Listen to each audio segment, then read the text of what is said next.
I am happy to be with you this morning, and I want to compliment you on the renovations that have been completed, especially here and over here in the Blessed Sacrament Chapel.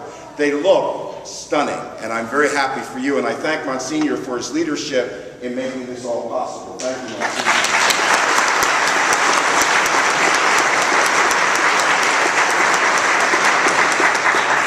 Now let's see if we can get him to be quiet for the next few minutes. This morning's gospel is a bit complicated, so we need to approach it carefully and attentively.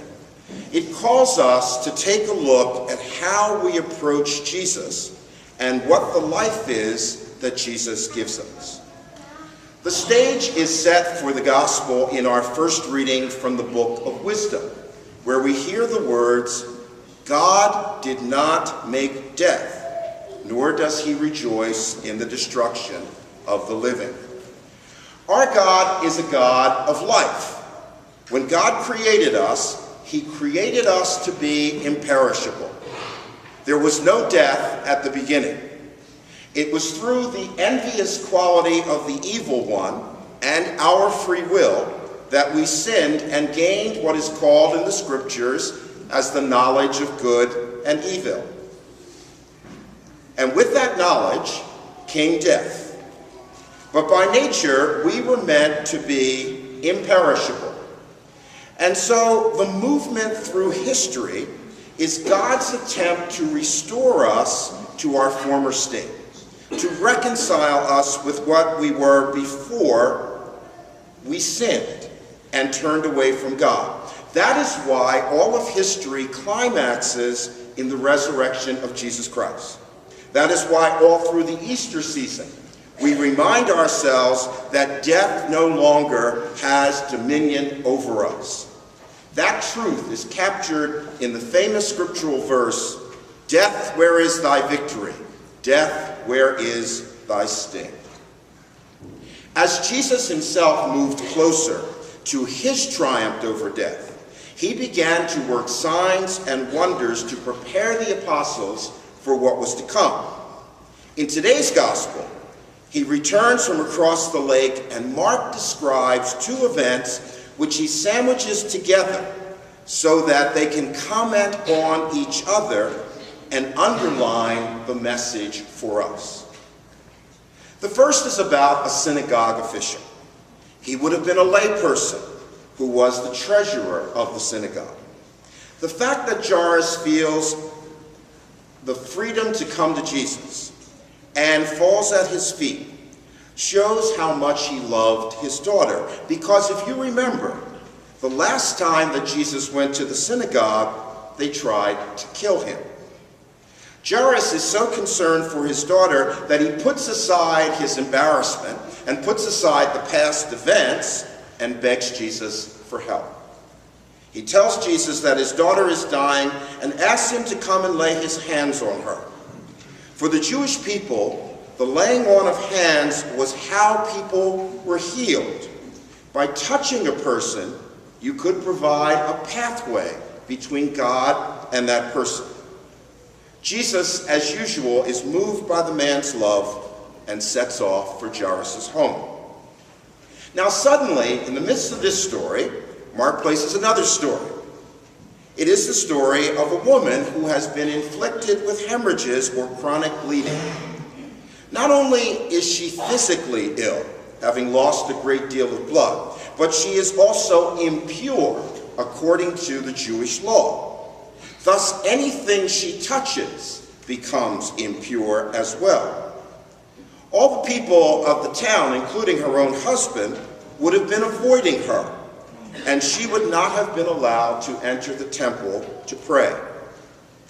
Mark makes her story even worse by saying that she had spent all of her money on doctors who were of no help to her.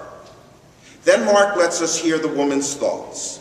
She has heard about this man Jesus, and she feels that his power is so strong that if she but touches the hem of his garment, she can be saved and healed.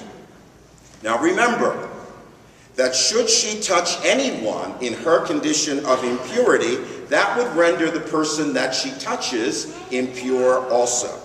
So to reach out and touch Jesus, touch his clothing, would have been extremely daring for her and dangerous for Jesus. As soon as she does touch Jesus' garment, she senses that she is cured. And Jesus senses it also. But Jesus does not want simply a physical healing. He also wants a spiritual healing. Who touched me? He asks. This seems like a ridiculous question, since there was a crowd of people surrounding Jesus, and he had likely been touched and jostled all the way along. The poor apostles, still not figuring out what's going on, try to give Jesus a dose of common sense and almost laugh at his question.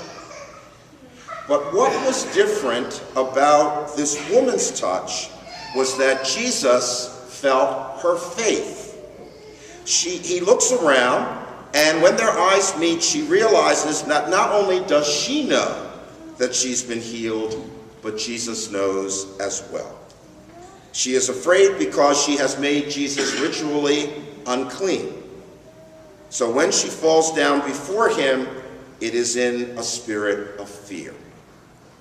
Like the temple official, she prostrates herself before the Lord, and the Lord does not rebuke her, but calls her daughter and welcomes her because her faith, he said, has saved her from the disease, from impurity, and from sin. Jesus then tells her to go in peace, which in Jewish terms means to go in harmony with the world. Now the sandwich bread again. Mark makes us return to the story of Jairus. Someone from Jairus' house comes and tells them that there's no need for Jesus to be troubled anymore because the girl has died. But Jesus wants to be troubled. We have already learned that those who trouble Jesus, like the woman with the hemorrhages, feel his healing power. So Jesus tells Jairus not to be afraid, and he calls him then to a deeper faith.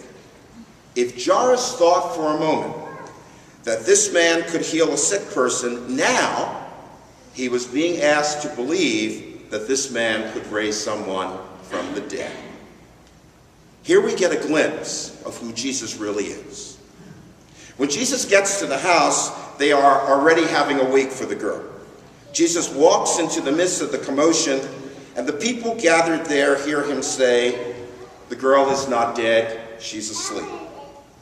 Jesus is telling his listeners that death is not the ultimate end of life, but a temporary thing from which we will all be awakened at the resurrection. When the mourners laugh at him, he kicks them out.